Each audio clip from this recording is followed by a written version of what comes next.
person with a noble character values honor above self-interest, while a person with an ignoble character values self-interest above honor. The fifth shows what honor should mean for a Katipunero. A true Katipunero values honor more than his personal interest. An honorable man's word is his bond. The sixth is about doing walk the talk, concept or putting into an action the words that has been promised. A Katipunero who has a sense of shame must be a man of his own word. Defend the oppressed and fight the oppressors. The eighth lesson simply tells everyone to fight for what is right and fight who the person is at the right side.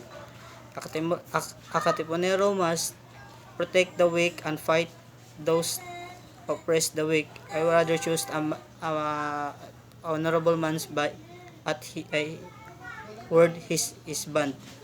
Actions are better than words, are better than promises for students because they are result tangible academic progress. Taking actions such as studying, completing assignments, and participating class are result a good grades.